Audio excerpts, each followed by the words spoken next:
The Belle-Scott Committee traces its roots to 1950. The Belleville plan was actually the first committee. There were 10 people, 5 from Scott Air Force Base and 5 from the city of Belleville.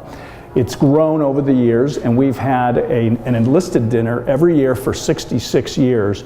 It was originally called the GI PAL dinner, and the GI PAL dinner was to honor the enlisted folks out at the base.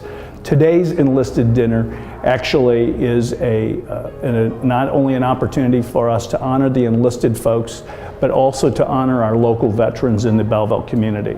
The men and women who come and serve at Scott Air Force Base, not all, but many of them over the years have lived in Belleville, and I can only speak for Belleville, but I think all communities would echo the same.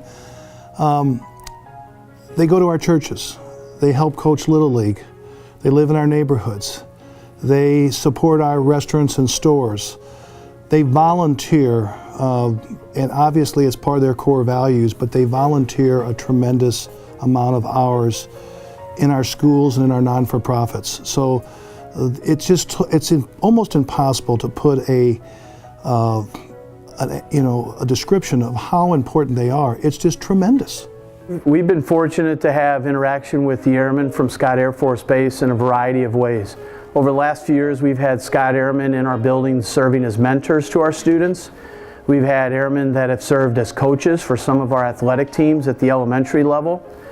We've had airmen come to our buildings on our career days at the junior highs and talk about what it means to serve their country in the military.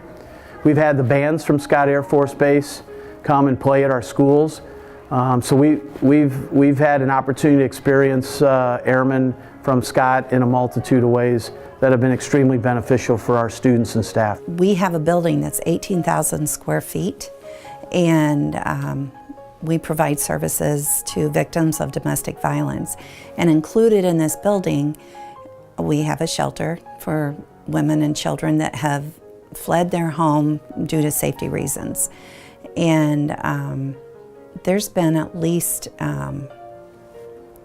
80 to 90 volunteers that have come from Scott Air Force Base that have given their time and their skills to paint our facility. A building that big, a not-for-profit, can't afford to pay painters to come in and do that. But because they've done that, they provided an environment that's a little homier for the women and children. The men and women at Scott protect us in our freedom every day. They're excellent role models for our students, and they're able to share their stories of how they got to where they are and the importance of things like hard work, teamwork, responsibility for actions, and what it means to serve. I am so grateful that they're part of our community. Not only are they're a part of our community, but they're also contributing, and they're very kind, and when they come, they're very happy. They work well as a team, and they get things done. They take the lead.